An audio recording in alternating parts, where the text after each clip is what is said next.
Nous prions. Éternel notre Dieu, merci de nous avoir permis d'être ensemble ici en cette matinée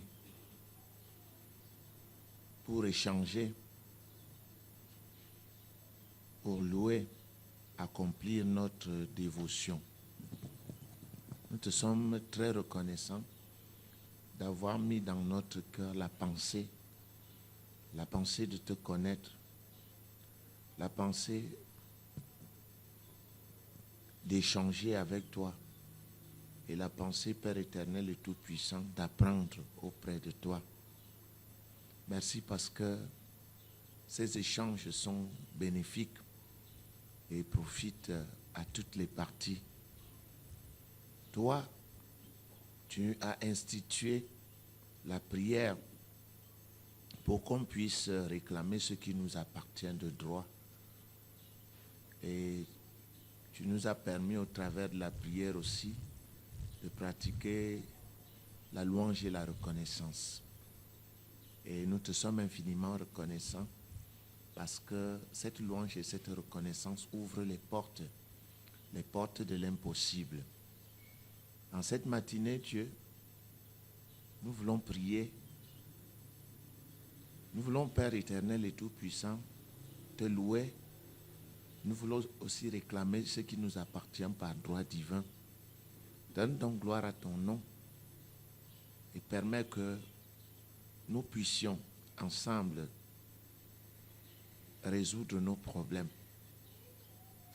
Donne-nous, Père éternel et tout-puissant, d'avoir à cœur les pensées très positives. Amène-nous à te dire avec précision ce que nous voulons. Surtout, Père éternel, nous te rendons grâce de ce que tu nous amènes à être entièrement convaincus. Parce que c'est notre conviction qui nous amène à une entière soumission à ta volonté. Nous voulons être reconnaissants pour tout ce qui s'est passé ici hier. Pour tes enfants qui ont convolé en juste noces. Nous savons que toute chose concourt au bien de ceux qui aiment Dieu. Nous savons que nous avons beaucoup de difficultés. Nous avons perdu nos enfants. Ce mois, nous avons eu à perdre 2 de nos enfants qui sont venus ici, mais qui n'ont pas eu le temps de s'imprégner de la connaissance de ta parole pour s'affranchir. Nous te prions de consoler leur famille, de consoler les cœurs, surtout d'affermir ceux qui sont restés vivants, de les mettre à l'abri des attaques de l'adversaire et surtout de leur enseigner comment faire pour se défendre en cas de récidive. Nous te prions pour toutes ces familles qui ont été éprouvées. Donne-leur, mon Dieu et mon roi, le baume de Galahad, que ta parole console leur cœur. Je voudrais aussi, Père éternel, penser à tous ceux qui souffrent. En quelque lieu que ce soit, il y a des gens qui ont des besoins spécifiques de prière. Nous ne savons pas, ça peut être dans un hôpital, ça peut être quelque part dans le monde, quelqu'un qui a besoin d'une prière en cet instant. Seigneur, c'est pour ce quelqu'un-là que nous prions, que tu le soutiennes dans la difficulté qu'il éprouve, que tu le sortes du danger qu'il encourt, que tu lui donnes la vie, que tu le sors de la mort pour qu'il puisse bénéficier de la grâce de la vie. Nous voulons, tout au long, Père, de cette communion d'aujourd'hui, être en harmonie avec toi. Je sais que lorsque nous sommes en harmonie, tu déverses au milieu de nous des bénédictions abondantes. Donne gloire à ton nom, Seigneur. Nous t'avons prié au nom de Jésus-Christ. Amen. Pendant que nous nous rasseyons, n'oublions pas d'éteindre nos téléphones ou alors de les mettre sous vibreur pour ne pas perturber le culte de ce jour. Nous allons immédiatement appeler ici 4 prophètes pour nous donner 2 parlers en langue avec interprétation et 2 prophéties. Pendant ce temps, le peuple de Dieu doit faire attention pour saisir ces messages, les intégrer, afin de les mettre en pratique pour le succès dans la vie de tous les jours. 4 prophètes pour 2 parlers en langue avec interprétation et 2 prophéties.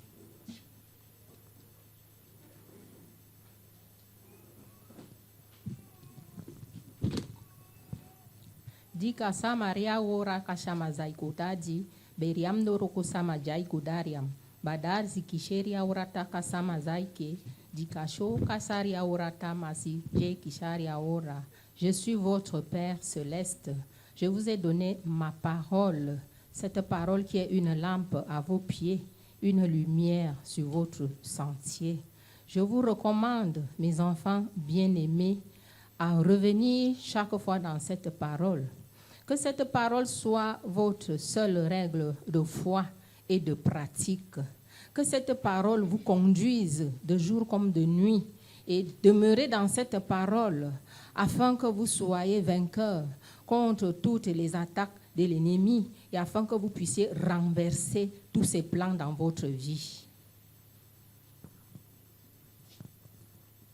Karia ki katara bastere katara kashike, rostere kan santa kashekariste, Maria ki kantara, rastari kashakariste, kuria ki kantere, baria ki kantere kariskata kashoke.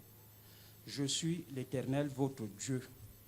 Je vous ai donné ma parole, et cette parole est éternelle. Elle est inébranlable. Elle n'échoue jamais. Tenez ferme sur cette parole. Mettez-la en pratique, et vous serez plus que vainqueur, quelle que soit la situation dans laquelle vous vous trouvez.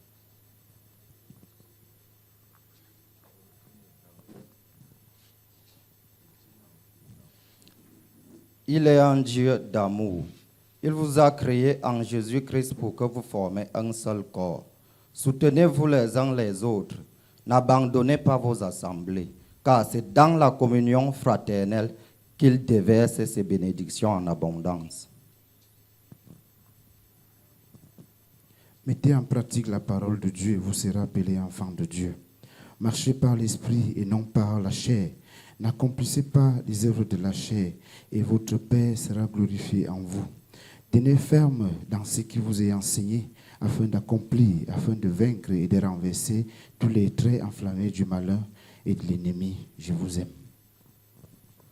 Prière de remerciement sous pasteur Molodevi. Notre Dieu et notre Roi, le Père de notre Seigneur et Sauveur Jésus-Christ. C'est toi, Père éternel, qui as fait de nous tes enfants. Et ce matin, une fois de plus, Père éternel, tu viens de nous dévoiler par la bouche de tes saints enfants ta volonté, à travers des recommandations, à travers, Père éternel, des édifications et des conseils. Nous te rendons grâce, Père, et nous te sommes infiniment reconnaissants pour ta présence effective et manifeste dans nos vies. Père éternel, notre Dieu, notre Roi, nous te remercions pour ce message. Et nous voulons, Père éternel, profiter de cette occasion pour te prier davantage, afin que tu disposes nos cœurs et que tu renouvelles en nous un esprit bien disposé pour que, Père éternel, nous faisions, mon Dieu, mon Roi, taire la chair, afin de laisser, Père éternel, ton esprit agir en nous. Nous te prions, éternel, notre Dieu, afin que tu brises dans nos intelligences, dans nos chairs et dans nos corps les œuvres du malin, Père éternel, qui nous conduisent à être désobéissants vis-à-vis de tes recommandations. Père éternel, tu n'es pas un homme pour mentir, ni un fils de l'homme pour se repentir de ses dons. Ta parole dit que ton peuple périt faute de connaissance. Et c'est la raison pour laquelle tu as mis à notre disposition cette connaissance qui est ta volonté, qui est notre guide, qui est notre socle, qui est la base, Père éternel, et qui balise les voies et les vies, Père éternel, de tes saints enfants. Nous te rendons grâce et nous te remercions de ce que ces messages, mon Dieu, mon Roi, resteront gravés dans nos intelligences, dans nos cœurs, Père éternel, notre Dieu, notre Roi, afin qu'ils soient à la base de nos prises de décision. Nous te rendons grâce et nous te remercions parce que non seulement tu nous exauces au-delà même de nos attentes, mais que tu connais mieux que nous, Père éternel, ce qui est meilleur pour tes enfants que nous sommes. Que l'honneur, Père, et la gloire te reviennent au nom et mérite de notre Seigneur et Sauveur Jésus-Christ. Amen. Il persévérait dans les enseignements, il persévérait dans la prière, c'est ce que nous faisons aussi. Nous allons passer à l'activité de ce matin et je vais inviter ici le diacre Kuate pour dire la prière pour l'enseignement qui va suivre.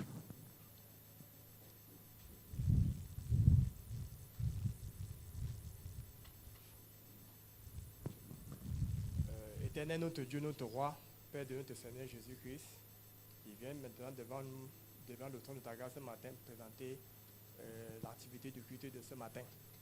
Je veux te prier au nom de Jésus-Christ parce que toi qui es Dieu, tu n'as pas voulu, tu as dit dans ta parole que ce n'est pas bon que l'homme vive seulement de pain, mais de toute parole qui sort de la bouche de l'Éternel. C'est la raison pour laquelle je viens devant ton trône de grâce en m'appuyant sur mes lois de filiation pour dire Abba, Père, au nom de Jésus-Christ, pour tous les esprits d'omnibulation et de fausses semaines qui viennent nous boucher les oreilles pour que nous ne puissions plus être en mesure d'écouter la parole qui sort de la bouche de ton roi. C'est au nom puissant de ton Fils Jésus-Christ que je t'ai prié. Amen. Révérend Docteur Bélibieda Fernand, vous avez certainement à cœur quelque chose ce matin. Vous allez vous lever pour que le peuple en sache davantage.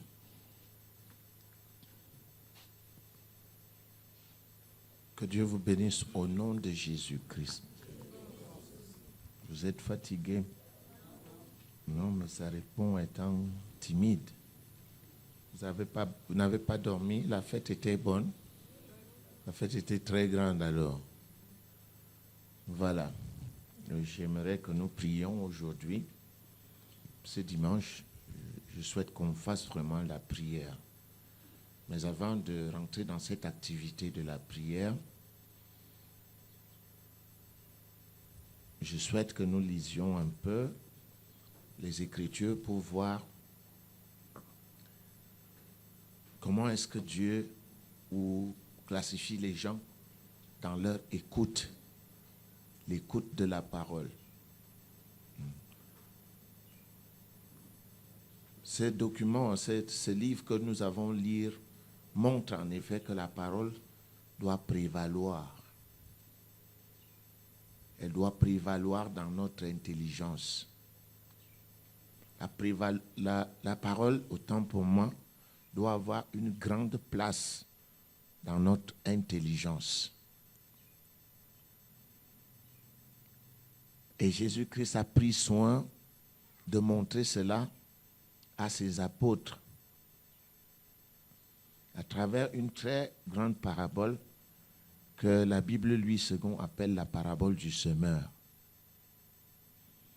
L'objectif de cette parabole est d'attirer l'attention sur les catégories de personnes qui reçoivent la parole et les effets de cette parole dans leur vie. Voir aussi dans un autre sens comment est-ce que les gens laissent le temps à l'adversaire de récupérer ce qui est semé en eux. Nous avons étudié l'adversaire. Depuis un certain temps, nous sommes dans le b.a.-ba de son fonctionnement. Et nous savons que quelque part, quand un homme écoute la parole du royaume et ne la comprend pas, le malin vient et enlève tout ce qui a été semé dans son cœur. Avant l'étude de ce chapitre 13 de Matthieu, ce qu'il faut comprendre, c'est que la parole de Dieu est vivante. La parole de Dieu court avec vitesse. La parole de Dieu est la vérité. La parole de Dieu est comme un marteau qui brise le roc. La parole de Dieu est comme un feu. La parole de Dieu est comme la pluie. Elle ne rentre jamais sans avoir laissé des effets positifs. Chaque fois que la pluie tombe, la terre bénéficie de ses bienfaits. De même, quand la parole de Dieu est comprise, elle apporte toujours des résultats. La parole de Dieu a des qualités, de très grandes qualités. Elle est esprit et vie. Seule la parole de Dieu est capable de mettre en déroute la puissance de l'adversaire.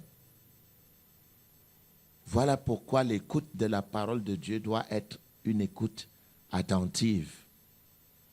Une écoute qui peut permettre la compréhension, parce que la parole ne produit que lorsqu'elle est comprise. Et c'est la compréhension qui active la croyance.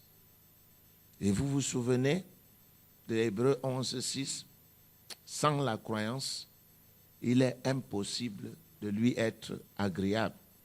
Car il faut que ceux qui s'approchent de Dieu, celui qui s'approche de Dieu doit croire que c'est Dieu qui paye. Il est le rémunérateur de ceux qui le cherchent. Il paye ceux qui le cherchent. Rémunérer, c'est payer. Mais il ne payera pas s'il n'y a pas de croyance. Souvenez-vous aussi que la croyance est une arme redoutable contre l'adversaire. C'est même la plus grande arme. C'est Éphésiens 6 qui nous dit que parmi les armes de Dieu, nous devons prendre par-dessus toutes les armes le bouclier de la foi avec lequel nous pouvons éteindre tous les traits enflammés du malin. Ça veut dire que la croyance est un peu l'arme fatale qui renverse la puissance de l'adversaire. Croire est égal à quoi? À recevoir, dit-on souvent. Et la croyance positive apporte de très grands résultats dans la vie, autant que la croyance négative apporte des résultats négatifs. Vous vous souvenez de Job, Job 3, 25. Ce que je crains, c'est ce qui m'arrive. Ce que je redoute, c'est ce qui m'atteint. Donc, quand on va lire la parole de Dieu en 2 Timothée 3, 16, ce ne sont que des rappels que vous connaissez, des versets que vous connaissez, que chacun travaille à sa manière.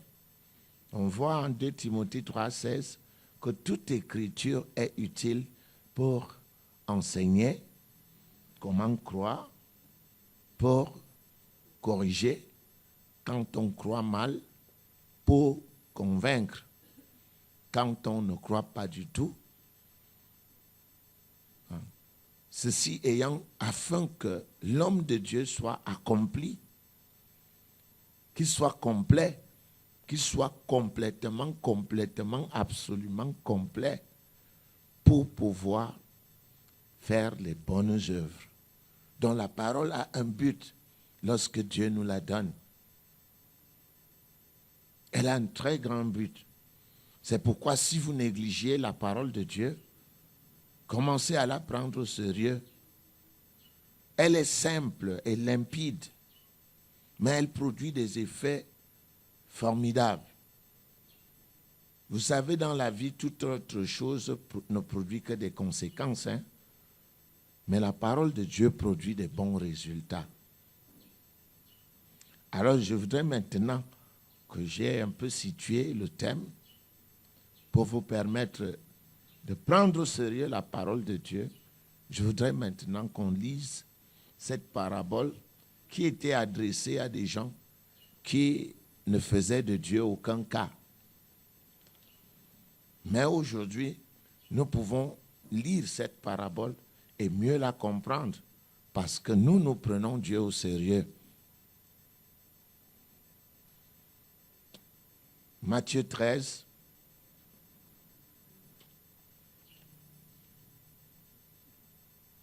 à partir du verset 1er,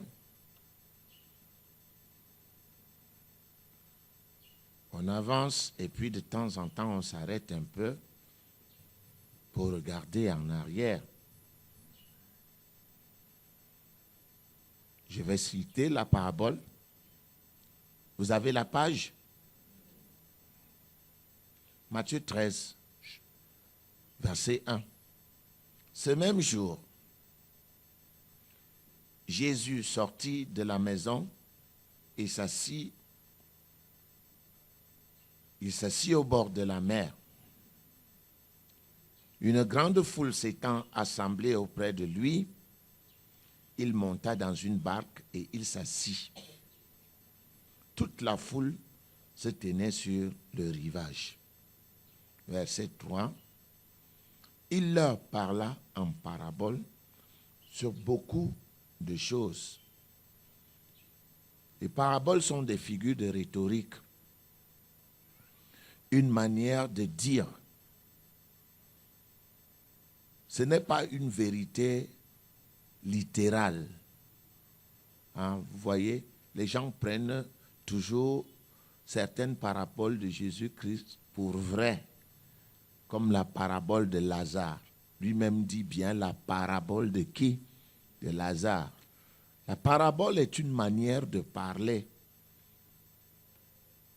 C'est une histoire qu'on raconte dans le but de passer un message spécifique. Je vous ai souvent raconté l'histoire de l'enfant et du père qui se détestaient. Ils se détestaient.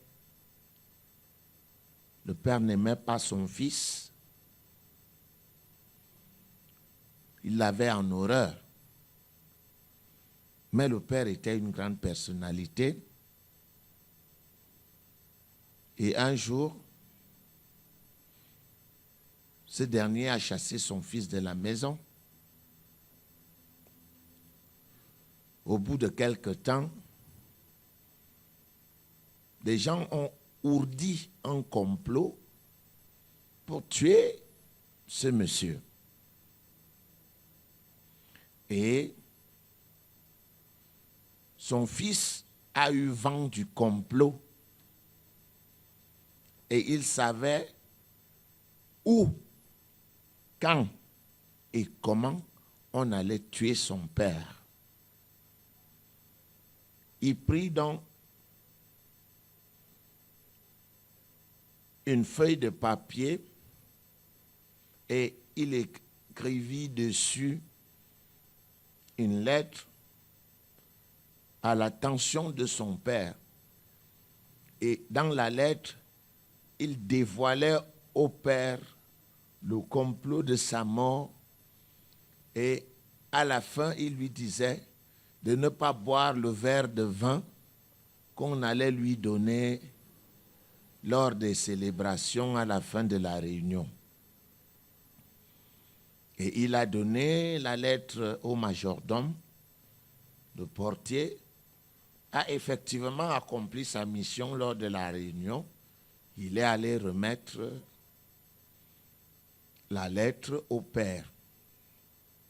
Le père de demander « Qui est-ce qui m'a envoyé cette lettre ?» Il lui dit « Je ne sais pas, mais j'ai vu un jeune homme qui vous ressemblait étrangement. Et c'est lui qui m'a remis cette lettre. Il me l'a remise avec l'intention de vous la donner. » Le père se dit intérieurement, ça, c'est le salopard de mon fils. Il plia la lettre et l'a mis où? Dans la poche. Puis, quelques instants après, à la fin de la réunion, ce qui devait arriver, arriva. Il prit le verre de vin, le but et mourut. Alors, dans la panique qui s'ensuivit, le fils est venu, il pleurait à chaudes larmes. Et les gens ont dit, mais, waouh, qu'est-ce qu'il aimait son père. Vous savez pourquoi le fils pleurait? Il pleurait parce que son père était idiot. Il est mort avec la lettre d'affranchissement où? Dans la poche. Que celui qui a des oreilles pour entendre, entende. Ça c'est quoi? Une parabole. Je veux tout simplement vous dire que beaucoup de personnes meurent dans la vie avec les Bibles sans jamais les ouvrir. Mais au lieu de vous dire, ouvrez les Bibles qui vous enseignent la vie, qui vous montrent les clés pour réussir, qui sont la lettre de la réussite de Dieu, qui sont la volonté de Dieu, je vous passe le message à travers une histoire poignante qui vous montre les réalités que je voudrais vous communiquer. C'est ça qu'on appelle quoi? C'est la vérité? Non. J'ai utilisé une histoire qui n'a rien à voir avec ce que je veux dire pour vous faire comprendre les vérités que je voulais vous communiquer sous une autre forme. Maintenant, vous voyez quelqu'un, un cadavre couché, avec quoi? Une enveloppe dans la poche. Il aurait suffi seulement que ce monsieur l'ouvre. En une fraction de seconde, il aura vu quel était le problème et comment s'en sortir, mais il a préféré garder ça fermé. Il y a plusieurs d'entre vous qui ont des Bibles empoussiérées chez eux. Elles sont sur des rayons. Quelquefois, mes amis ministres, quand je vais les voir, me disent « Oh, révérend pasteur, bonjour. Tu as vu ma nouvelle Bible ?» Ils ont souvent des grosses Bibles qui coûtent même très cher. Et souvent, je m'approche de la Bible et ils ne savent pas ce que je veux voir. Je veux voir la poussière qui s'est déposée là-dessus. Parce que généralement, ce sont des Bibles comment empoussiérées qu'on n'a jamais eu à faire quoi? À ouvrir. Il meurt avec quoi? La lettre d'affranchissement dans la poche, dans la bibliothèque. Que celui qui a les oreilles pour entendre, entende. C'est ça qu'on appelle quoi? Une parabole. La figure de rhétorique qu'on appelle la parabole. Maintenant, donc, quand vous allez lire la parabole du semeur, vous allez lire la parabole de Lazare et le riche, ce ne sont pas des vérités littérales. Lazare n'est jamais allé en enfer ou bien le riche n'est jamais allé en enfer. C'est une vérité que Jésus-Christ voulait faire, amener son peuple à comprendre. Ils ont les prophètes et la Bible. Même si un ange partait du ciel pour leur parler, ils ne comprendraient rien s'ils ne prennent pas au sérieux quoi? Les Bibles et les prophètes qui sont devant eux. Imaginez-vous à Yaoundé maintenant. On vous dit Jésus est là. Qui va croire? Qui croira? Très peu de gens croiront. Et si Jésus lui-même apparaissait et vous disait je suis Jésus, peut-être même que vous allez encore prendre les machettes pour le tuer une deuxième fois. Donc ces choses sont délicates. Bref, c'était une manière d'attirer votre attention et de vous faire comprendre, passer le message que je voulais passer. Nous allons lire donc. Il leur parla en parabole sur beaucoup de choses. Verset 3, et il dit, c'est ça la parabole qui nous intéresse. Un semeur sortit pour semer. Vous avez l'image du semeur dans la tête, la maman qui sème les arachides au champ là, sortit pour semer. Comme il semait, une partie de la semence tomba le long du chemin. Il allait semer. Pendant qu'il marchait, une partie de la semence tombe le long du chemin. Et est-ce qu'elle est entrée dans la terre? Donc, comme elle tombe le long du chemin, qu'est-ce qui se passe? Les oiseaux vinrent et la mangèrent. Qu'est-ce que ça signifie? Ça ne signifie rien. Qui propose la parabole? C'est Jésus-Christ. Qui explique la parabole? C'est Jésus-Christ. La parole de Dieu s'explique comment? Elle-même. Tant que Jésus n'a pas ouvert, dévoilé le sens, on continue à lire. Une autre partie tomba dans des endroits pierreux. Voyez, hein, c'est quelqu'un qui porte un sac et il est en train de partir semer. Mais curieusement, le long du chemin, il rencontre... Le premier obstacle, c'est que la semence tombe le long du chemin. Elle n'entre pas au sol. Et qu'est-ce qui se passe? Les oiseaux viennent et la mangent. La deuxième opération, c'est que la partie qui est, non seulement la partie qui est tombée le long du chemin a été mangée par les oiseaux, l'autre partie maintenant tombe où? Dans les endroits pierreux. Et j'imagine que la semence pousse sur des pierres. Est-ce que la semence pousse sur des pierres? Bon. Elle tomba dans les endroits pierreux où elle n'avait pas beaucoup de terre. Elle leva aussitôt parce qu'elle ne trouva pas un sol profond. Elle se lève, ça veut dire que la semence est vite sortie du sol. On a vu quelques feuilles. Mais toujours en contraste ce qui précède et ce qui suit. Mais quand le soleil parut, le soleil ici est un obstacle parce que la semence n'a pas trouvé. Elle a levé dans un endroit peu profond. Elle fut brûlée et qu'est-ce qui se passe? Sécha, faute de quoi? De racines. Parce que pour qu'elle puisse s'épanouir, il fallait qu'elle plonge ses racines et qu'elle soit copieusement nourrie par la sève de la terre. Verset 7. Une autre partie tomba parmi les épines. Les épines montèrent et l'étouffèrent. Toujours des obstacles. Verset 8. Une autre partie tomba dans la bonne terre. Ne distrayez pas les gens.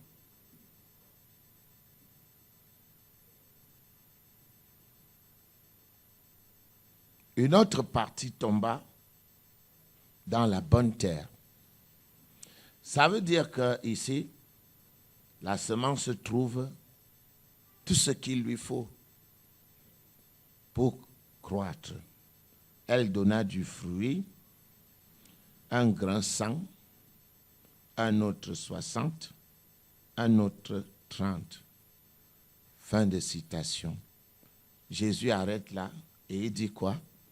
Que celui qui a des oreilles pour entendre, entende. Point. Vous pouvez reprendre la parabole. Elle est très belle. Elle illustre le domaine agricole. Et ici, il y a des gens qui ont travaillé dans des champs. Moi, quand j'étais petit, j'y travaillais. Mon père veillait à ce que je sache travailler avec les mains. Il était un militaire. Mais pendant toutes nos vacances, il nous amenait au village et nous travaillions durement avec nos mains. Il me souvient que quand j'avais 15 ans, certaines plantes que nous avions plantées étaient déjà très grandes. Le cacaoyer, ça se voyait. Hein? On n'était pas des fainéants. Donc on peut comprendre cela. Jésus parle le langage de l'agriculture. À moins qu'il n'y ait des personnes ici qui ne sont jamais allées au champ. Mais ce langage est bien compris et devrait bien être compris par nous qui sommes africains et dont l'économie est essentiellement d'abord quoi? Agricole. Un semeur sortit pour semer. Comme il semait, une partie de la semence tomba le long du chemin. Première partie. Les oiseaux vinrent et la mangèrent. Premier obstacle.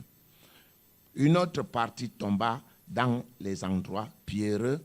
Deuxième partie, où elle n'avait pas beaucoup de terre, elle leva aussitôt parce qu'elle ne trouva pas un sol profond. Mais, deuxième obstacle, quand le soleil parut, elle fut brûlée et sécha faute de racines. 7. Une autre partie tomba parmi les épines. Les épines montèrent et l'étouffèrent. 3. Une autre partie tomba dans la bonne terre. Elle donna du fruit, un grand 100, un autre 60, un autre 30. Que celui qui a des oreilles pour entendre, entende. Voilà. Et les disciples de Jésus, qui étaient très intelligents, n'ont pas cherché à interpréter cette parabole. Ils ont plutôt cherché à la comprendre. Ils ont plutôt voulu que le maître leur enseigne, leur transmette qu'est-ce qu'il voulait dire. Les disciples s'approchèrent et lui dirent, « Pourquoi leur parles-tu en parabole, maître ?» Jésus leur répondit, « Parce qu'il vous a été donné de connaître les mystères du royaume des cieux, et que cela ne leur a pas été donné. »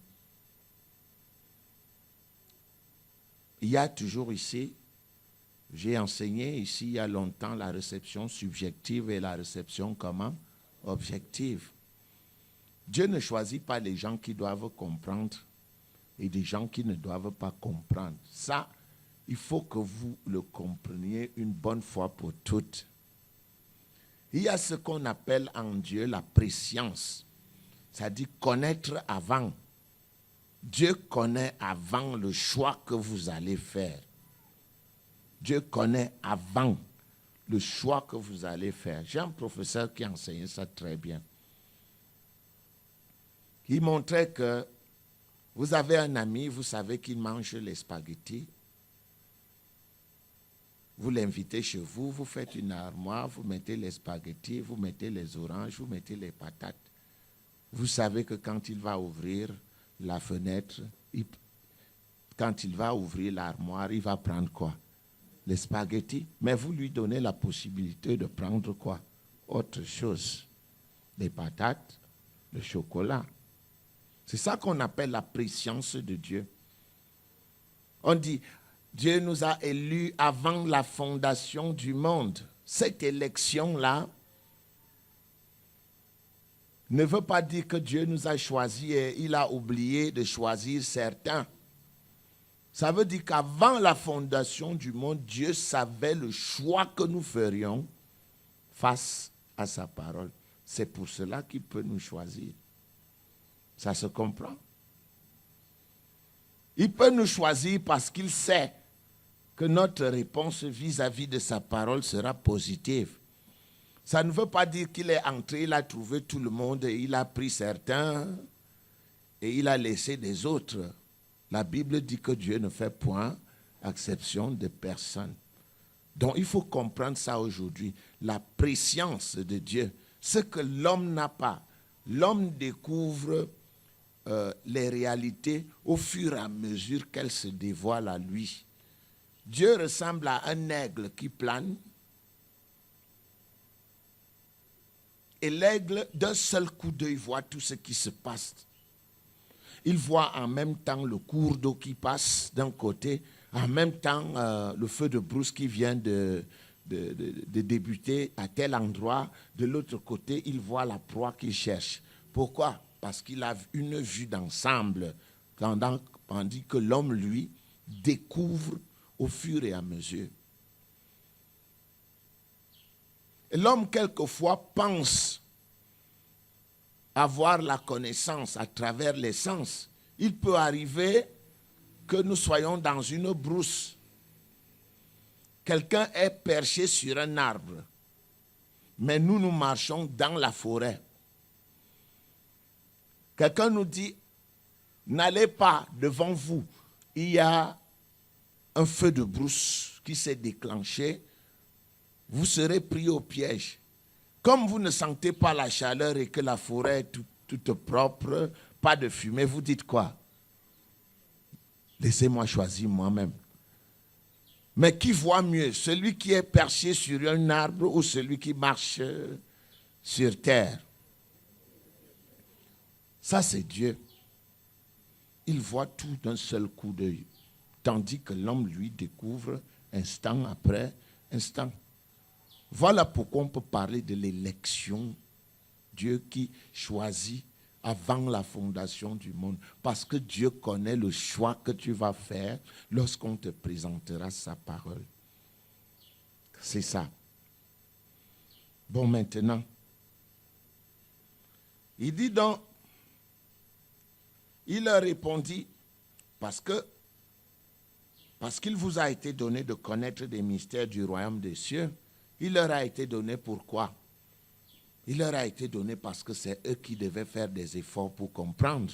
Dieu ne favorise personne. On est d'accord? C'est eux qui devaient faire des efforts. Il y en a d'autres qui ne feront pas des efforts. Quand vous venez ici, vous êtes nombreux. Mais chacun perçoit la parole comme il l'entend. Il y en a qui sont là qui veulent l'écouter. Il y en a qui sont là qui n'ont rien à faire avec la parole. Ils sont peut-être venus parce qu'ils sont malades. Et ils pensent que sans la parole, ils peuvent guérir. Alors, ils ferment leur cœur à la parole et attendent quoi? Le moment de la prière. Et au moment de la prière, il n'y a pas de guérison pour eux. Donc, ils sont là pour rien parce qu'ils ne connaissent pas le processus. Comment est-ce que Dieu fonctionne pour apporter la guérison dans la vie de quelqu'un? Il n'y a pas de guérison sans la parole de Dieu. Il n'y a pas de guérison. Et ils sont nombreux ceux qui viennent dans des ministères. Ils viennent, ils s'asseyent, ils regardent parce qu'on a dit que Bonquet est là, Bonquet prie pour les malades, il va les guérir. Ils viennent, on les voit, les paralytiques, les boiteux. On va même prendre certains ivrognes dans la forêt, dans la brousse pour les amener pour que Bonquet les mette sur quoi? Sur pied. Ce n'est pas comme ça que le miracle fonctionne. Le miracle fonctionne avec vous-même, avec votre propre tête et votre propre cœur. Voilà pourquoi des gens arrivent dans des ministères, on prie, ne reçoivent rien. C'est à cause de l'attitude qu'ils ont vis-à-vis de quoi? De la parole. Non. J'ai étudié les principes de la guérison dans la Bible. Jésus n'a prié que de cette manière-là pour les fous. Parce que les fous ne réfléchissent pas. Jésus a cru pour les fous. Jésus a aussi cru pour les morts. Parce que les morts n'entendent pas. Il n'a pas prêché la parole aux morts pour prier. Il a prié directement pour les morts, les fous. Pour les enfants, quand les enfants étaient malades, Jésus demandait la croyance des parents. Et enfant dans la Bible veut dire moins de 12 ans. Vous avez 13 ans et en montant, vous n'êtes plus enfant dans la Bible. Vous avez atteint la majorité spirituelle. On est d'accord? L'enfant, c'est celle-là qui est assise, qui a 2 ans, qui a 3 ans, qui a 4 ans, qui a 10 ans, qui a 11 ans, qui a 12 ans, ça s'arrête. Il n'y a plus d'enfant. Ça veut dire qu'à partir de cet âge-là, chacun doit croire pour lui-même. Donc, pour les parents, pour les enfants, Jésus a demandé la croyance de qui? Des parents. Et pour les hommes normaux qui avaient leurs 5 sens en place, Jésus-Christ a demandé la croyance individuelle de chacun. Donc, vous ne pouvez pas venir parce que ces principes-là ne changent pas.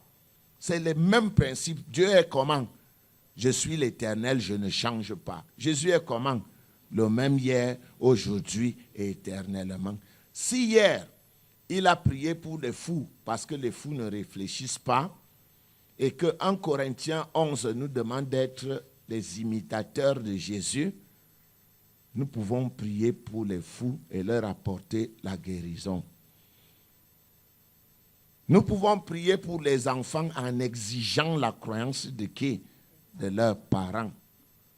Mais nous ne pouvons pas prier pour vous sans votre croyance. Absolument pas.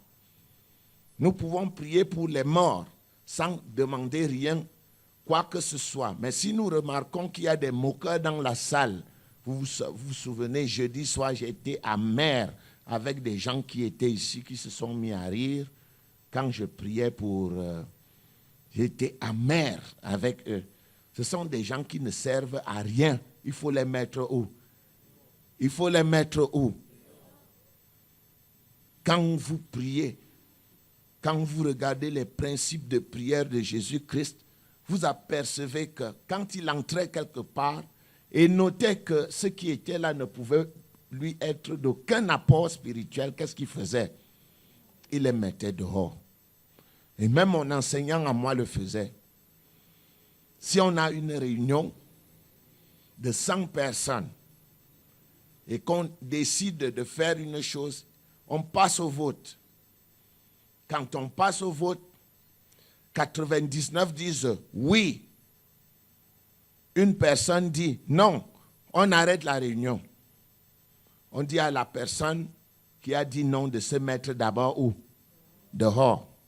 Parce qu'elle ne peut pas rester. Dieu dit quoi dans le psaume 133? Beaucoup ont pris l'église pour un endroit de démocratie. Non, l'église n'est pas un endroit de démocratie. Ce n'est pas l'Assemblée nationale. Donc, s'ils sont 99 qui disent oui et un seul dit non, qu'est-ce qu'on fait de celui qui dit non? On le met dehors quand on prie. On le met dehors. D'ailleurs, il a dit non, il ne peut plus suivre la suite de la réunion. Il est de ceux qui ont dit quoi? Non, il se met où? De côté. Mais vous allez voir des gens qui assistent à des réunions ici, ils sont ensemble. 5 disent non. Quand on vote, 5 disent non. Mais on veut continuer la réunion et continuer à être où? Vous faites quoi dans la salle? Vous avez dit non, faites quoi? Sortez. C'est la raison pour laquelle, encore une fois, les prières ne sont pas exaucées. Vous voyez? Il y a des principes dans la Bible qui sont d'une importance capitale. L'harmonie, la compréhension, la mise en pratique. Voilà pourquoi je vous ai enseigné. Tout à l'heure, on va prier. Moi, j'aime prier. Mais avant de prier, il faut que les uns et les autres s'assurent que nous avons tous les mêmes pensées. Quand nous faisons la liturgie de préparation ici pour préparer les gens à recevoir, vous voyez, nous avons commencé à 18 heures. Quand on a commencé à 18 heures, 30 personnes étaient dans la salle. Quand on arrive à 20 heures moins, on voit quelqu'un qui entre là. Il s'est souvenu là où il était en train de boire qu'il y a quoi? Il y a jeudi de prospérité. Il vient s'asseoir où? Derrière. Ce sont ces gens-là qui empêchent que les prières montent. C'est vrai ou c'est faux? Tout le monde était là. Il préparait quoi? Vous allez voir maintenant la parabole. Cette parabole parle de la parole de Dieu, comment elle tombe le long de la route. Elle tombe ici. Elle tombe ici, dans cette salle. C'est la semence qui tombe. Elle tombe dans cette salle. Et dans cette salle, chacun de vous est une portion de terre. L'autre est la pierre. La parole est tombée sur quoi? Si ton cœur, c'est la pierre, la parole est tombée sur l'endroit pierreux. Qu'est-ce qui se passe? Gloire, alléluia, amen. Oui, Seigneur, tu es vraiment bon. Mais on sort. Le premier obstacle qu'on rencontre, c'est le soleil, non? Ça fait quoi? Ça brûle quoi? La parole gloire, alléluia, que vous disiez ici, ça brûle ça. Et dans les 2 semaines qui vont suivre, vous allez voir la personne qui disait gloire, alléluia, assise à côté de vous, passer de l'autre côté de la route. En demandant quoi? Vous partez encore là-bas? Mais c'est de ça qu'il est question. Jésus vous parle, il leur parlait comment? En parabole. Parce que c'était inutile de leur enseigner. Comme il ne voulait pas ne pas leur enseigner, il leur a donné quoi? une parabole en disant quoi? Que celui qui a des oreilles. C'était une manière de se débarrasser d'eux de manière gentille pour que quelqu'un, s'il a un cœur, s'il veut vraiment entrer dans le détail, pour susciter sa curiosité, pour qu'il aille poser la question, mais attends, cette parabole disait quoi? Parce que quand on leur a donné toutes choses faites, la nourriture propre là devant, ils ont refusé de manger. Maintenant, il fallait que Jésus passe par des paraboles pour susciter de l'émoi, l'intérêt dans leur cœur. Vous voyez, le semeur, la semence, c'est la parole. Vous allez voir ça tout à l'heure. Voilà pourquoi quand nous enseignons la parole de Dieu, qui est de la terre profonde, prend sa part. Qui est de la terre pierreuse, prend sa part. Qui est de la terre épineuse, prend sa part. Qui est de la terre le long de chemin, il n'a même pas de terre. Lui, c'est le long de chemin. Les oiseaux viennent. La distraction, ça vient, ça enlève ça. Vous voyez des gens qui sont tous assis là. Lorsque dimanche prochain, on va reposer la question, vous avez étudié quoi? Celui de la terre profonde dit quoi? Nous avons étudié telle chose. L'autre des endroits pierreux dit quoi? Je ne me souviens pas. L'autre des épines, j'ai suivi, mais je ne me rappelle plus. Vous sentez que les épines ont fait quoi? Étouffé, noyé. L'autre qui, lui, elle était le long du chemin, était seulement, alléluia. Vous le voyez, vous pensez qu'il est en train de suivre, alors que lui, dans sa tête, ce n'est pas ça. Dans sa tête, il y avait même à une époque certains qui venaient voir. Quand tu commences, alléluia, et regarde le doigt de pasteur, il est même marié. Comment on l'appelle? Non. Moi, je travaille avec l'adversaire depuis des années. Je le connais. Vous pensez que vous tous qui me regardez là, vous avez les mêmes intérêts? Chacun est ici pour une raison. Et c'est son cœur seul qui connaît la raison pour laquelle il est ici. Il y a des gens qui sont là pour nous persécuter. À une époque, ici, nous étions en train d'enseigner. Nous ne savions pas que, par exemple, Dokam n'était pas marié et moi, je n'étais pas marié. Or, en faculté de théologie, c'est moi qui ai béni le mariage de Domkam. Moi-même, je me suis marié en 2002 devant officier d'état civil. Mais tout le monde ici savait que Domkam et moi, nous étions des célibataires. Et qui faisaient ce travail. Les bonnes dames comme vous qui étaient assises là. Quand la parole dépasse son entendement, elle commence à demander quoi? Lui-même qui parle là, il travaille où? Tu es venu chercher là où il travaille? Il parle même comme ça là, il nous insulte sur le mariage. Lui-même il est marié. Donc il ne cherche plus la parole de Dieu. Le soleil dessèche. Les oiseaux enlèvent, les épines étouffent. C'est donc ça. Quand vous êtes là, vous me regardez, chacun rit. Mais vous riez de qui? De vous-même. Et c'est ça qui fait mal dans ça. C'est que quelqu'un assis se moque de lui-même. Voilà. Regardez donc la suite. Ses disciples s'approchèrent et lui dirent, pourquoi leur parles-tu en parabole? Jésus répondit, parce qu'il vous a été donné de connaître les mystères du royaume. Vous, c'est l'élection, la préscience de Dieu. Et que cela ne leur a pas été donné. Pourquoi cela ne leur a pas été donné? Ils ne se sont pas souciés de connaître ça.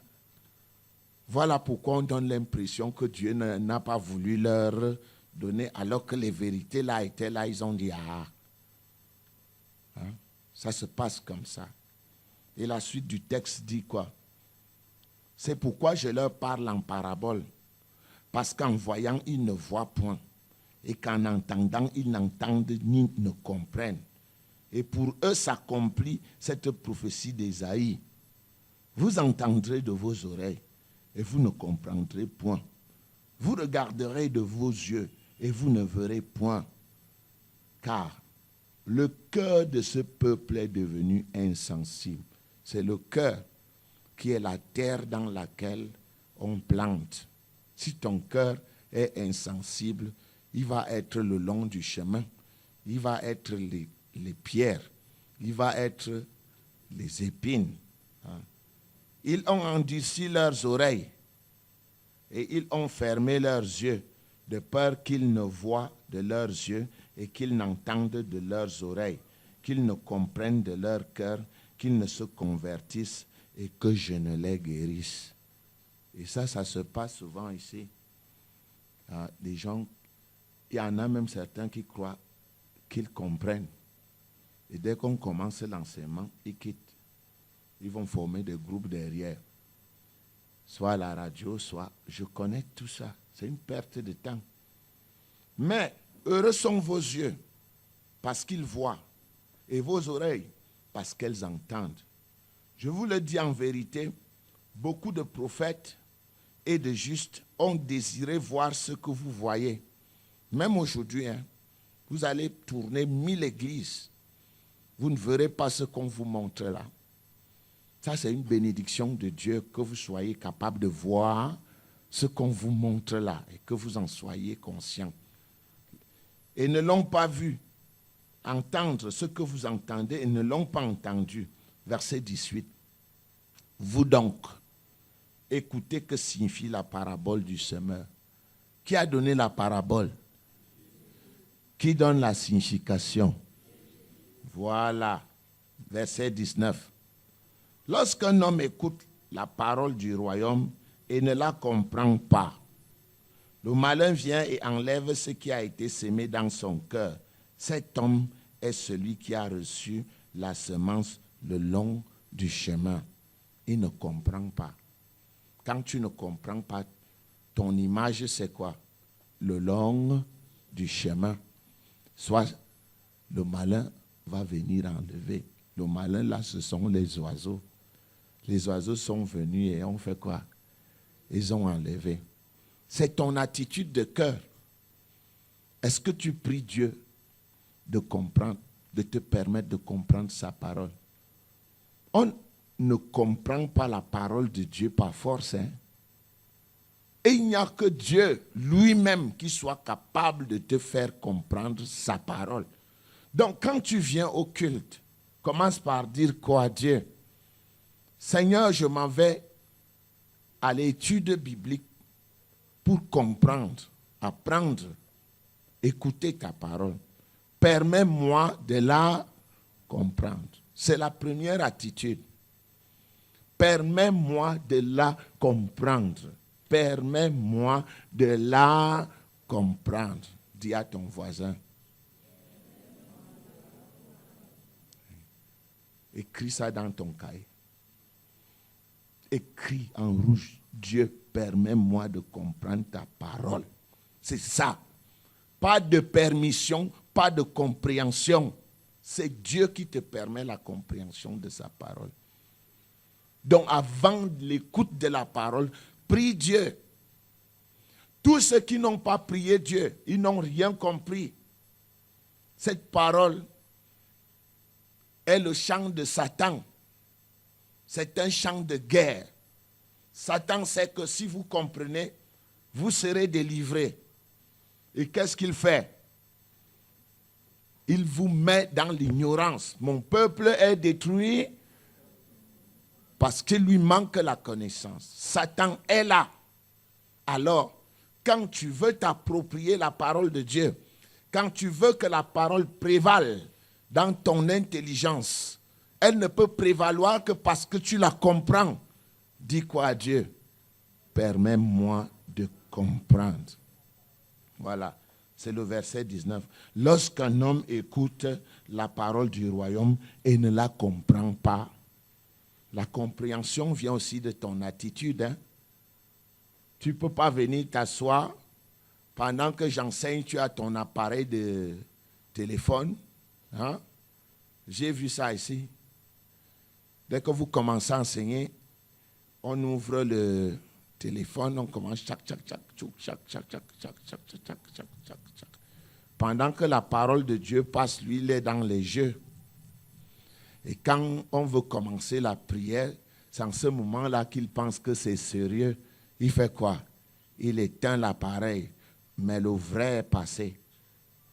La parole qui doit servir à ton cœur, qui doit booster, qui doit consoler, qui doit encourager tes efforts est passée. Tu étais en train de jouer. Maintenant, tu veux recevoir. Tu ne peux pas recevoir. Souvenez-vous, Psaume 138, 2. Dieu a magnifié sa parole au-dessus de son nom. Si tu ne respectes pas la parole de Dieu, tu ne peux pas marcher avec Dieu. C'est impossible. Tu as vu? C'est bon ou c'est pas bon? Ça, c'est du terre à terre. Hein. Aujourd'hui, nous sommes terre à terre, on laisse un peu les démons. On veut être les grands connaisseurs des démons sans lire la parole, sans la comprendre. C'est impossible. Matthieu 13. Je vous amène à verset 20. Celui qui a reçu la semence dans des endroits pierreux, c'est celui qui entend la parole et la reçoit aussitôt avec joie. Il entre. Dès qu'on enseigne la parole, alléluia, vérité, yes, les petits sons. Mais, il n'a pas de racine en lui-même. Il manque de persistance.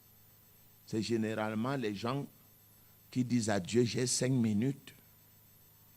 Si tu ne peux pas résoudre mon problème dans les 5 minutes, laisse. Je n'ai pas le temps. Oh, Dieu n'est pas notre camarade de classe. C'est nous qui lui disons, papa, de grâce, apporte-moi la solution. Donne-moi. Mais il n'a pas de racine en lui-même. Il manque de persistance. La force, la volonté, la patience. Il n'est pas endurci. Si vous voyez le caractère de Jésus-Christ, dans Ésaïe 53, on dit qu'il était un homme de douleur, habitué à la souffrance, semblable à celui dont on détourne le visage. C'est ça le portrait de Jésus-Christ en Ésaïe 53. Homme de douleur, habitué à la souffrance, semblable à celui dont on détourne le regard. Il n'avait rien de beau, rien pour nous plaire. Rien. Ne voyez pas les chiffonnades qu'on accroche là dans des églises avec les yeux bleus, les longs cheveux blancs. Oh Jésus, des yeux qui font trembler les jeunes petites filles. Il est beau, hein, mon Seigneur.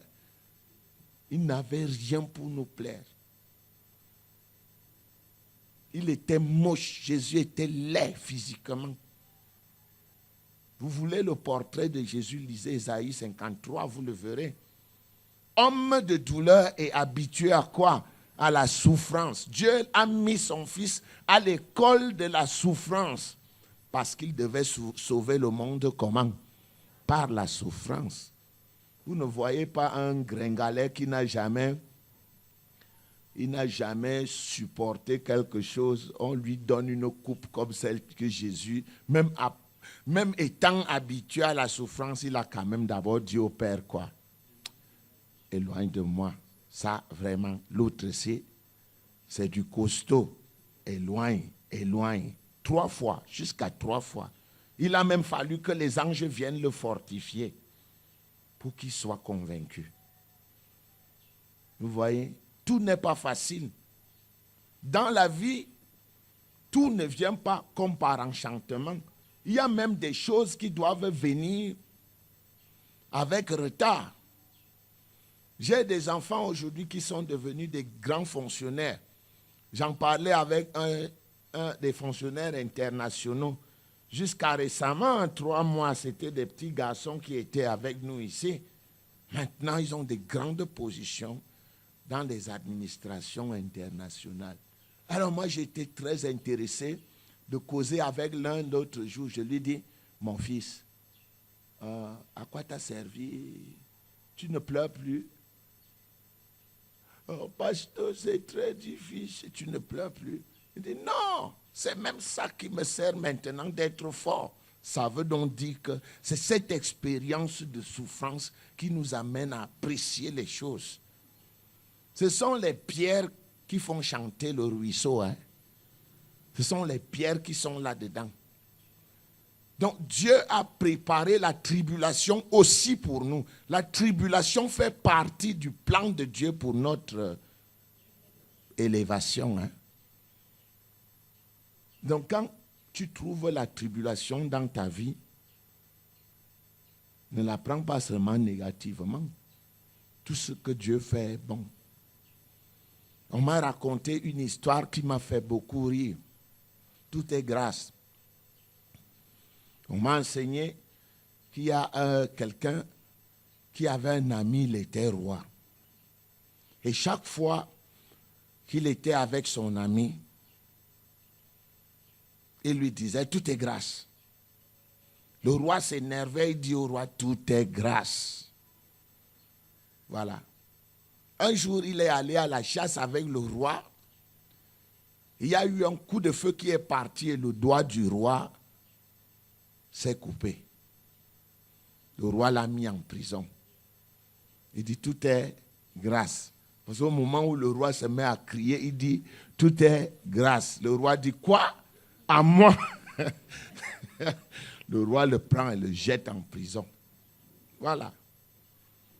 Il oublie son ami en prison. Des années passent. Et un jour, il va chasser, il va à la chasse dans un milieu hostile. Et dans ce milieu-là, les habitants de cet endroit mangeaient des étrangers. Le roi est donc arrivé dans cet endroit et s'est mis à chasser. Oh, malheureusement, il a été capturé. Et on a attaché le roi. On voulait le manger, effectivement. Mais pendant qu'on regardait, on inspectait le corps du roi et que tout le monde salivait en disant qu'ils allaient le manger, ils sont arrivés au niveau de la main. Un doigt du roi a été coupé. Or, dans ce pays-là, on ne mangeait pas celui qui a le doigt coupé. Vous voyez? Regardez, enlevez-le, détachez-le, chassez-le. Il apporte la malédiction à notre pays. C'est alors qu'il se souvient quoi? Tout est grâce. Il rentre au palais et fait détacher qui? Son ami. Vous voyez? Des années avant, si on lui disait que son doigt coupé lui sauverait la vie, aurait-il cru? Non. Tout est grâce. C'est un peu comme ça qu'il faut apprendre la vie.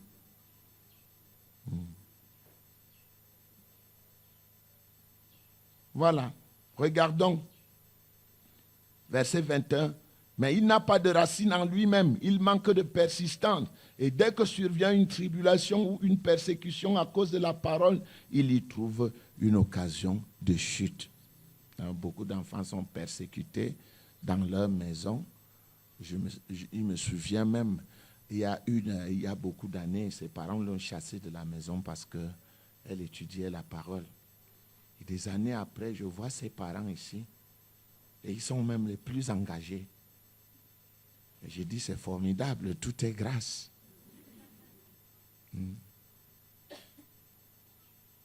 Verset 22. Celui qui a reçu la semence parmi les épines, c'est celui qui entend la parole, mais en qui les soucis du siècle et la séduction des richesses étouffent cette parole.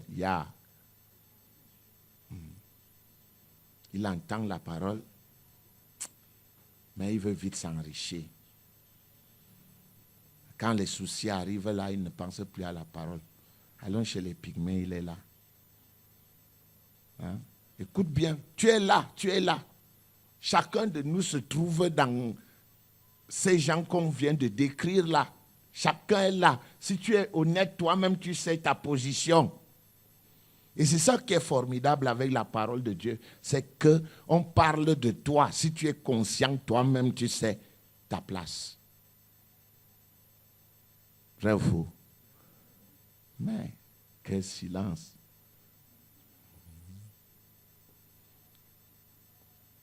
Celui qui a reçu la semence parmi les épines, c'est celui qui entend la parole. Il est assis là. Acapasto, est-ce que c'est même possible? Mais en qui les soucis du siècle, les soucis, l'argent, la nourriture, hein, le mariage, je cherchais ça depuis 50 ans, pasto. Je n'ai pas encore trouvé. Qui vous a dit que ce n'est que dans le mariage qu'on peut s'épanouir? Certains en font même une obsession. Mais en qui les soucis du siècle et la séduction des richesses, épaisseur du porte-monnaie. Hein? Celui qui a reçu la semence parmi quoi? Les épines. C'est celui qui entend la parole, mais en qui les soucis du siècle et la séduction des richesses font quoi? Étouffent cette parole. Ils veulent être riches sans effort. Profession bandit. Les autres travaillent, eux, ils enlèvent. Cette parole, les richesses étouffent cette parole et la rendent infructueuse. Rendent la parole comment? Infructueuse. Elle ne produit plus parce qu'elle est étouffée. Et ce sont généralement des gens qui ont tellement vu des miracles de Dieu, au point que les miracles de Dieu ne leur disent plus rien. Ils deviennent ce que le grec appelle apétéia. Ça dit quelqu'un qui, malgré tout ce qu'il a vu, malgré tout ce qu'il a entendu, s'enfonce davantage dans le mal. Il y a deux catégories d'incroyants que nous avons eu à apprendre. Il y a les apistia. Apistos, c'est quelqu'un qui est incrédule parce qu'il n'a pas suffisamment étudié la parole de Dieu. Il ne l'a même pas encore étudié. Lui, il est pardonnable parce qu'il n'a pas suffisamment entendu la parole de Dieu pour croire. Mais l'autre qui est imprégné de la semence luciférienne, c'est celui-là qui est avec toi chaque jour. Il a bien écouté la parole de Dieu. Il a vu des miracles à tel point que les miracles ne lui disent plus rien. Ils sont devenus une chose banale pour lui. Et il demeure dans l'incrédulité et s'enfonce davantage. C'est ce genre de personnes qui sont frappées. Quand il est frappé, le mal ne quitte pas. Ça dit que sa chute est... Il est frappé, mais sa chute est sans remède. Il est frappé à midi, vous commencez à midi à prier pour lui. Midi 30, ça a changé. 13 heures, il est déjà sur la porte de la mort. Vous posez la question que, mais qu'est-ce qui se passe, Dieu? N'est-ce pas que tu as dit que tu es avec nous? N'est-ce pas que tu as dit, Seigneur, que tu ne nous abandonneras point? Comme tu ne sais pas ce qui se passe, il est dit dans la Bible que la fin du méchant survient promptement et sans remède. Voilà donc, promptement. Il y en a d'autres qui peuvent mettre 5 ans, 10 ans avec la maladie. Il n'y a pas de problème. Dieu guérit, Dieu console. La maladie reste. Mais pour lui, quand ça le prend, pac, c'est sans remède. Ça commence. Vous pouvez lire Actes des Apôtres. Vous allez voir quelqu'un qui est fini comme ça sans remède. C'était qui? Non. C'était celui qu'on disait Vox Populi, Vox Dei. dans les actes des apôtres, Hérode, sans remède, et instantanément, on termine. Verset 23. Celui qui a reçu la semence dans la bonne terre, c'est celui qui entend la parole et la comprend. Il fait comment? Il entend et comprend. Il porte du fruit et un grain en donne 100, un autre 60, un autre 30. Fin de citation. Aujourd'hui, donc, vous avez vu les catégories de personnes. Il y a le chemin, les endroits pierreux, les épines et la bonne terre. Et moi, je vous pose la question, de quelle catégorie êtes-vous? Pose à ton voisin la question, de quelle catégorie es-tu?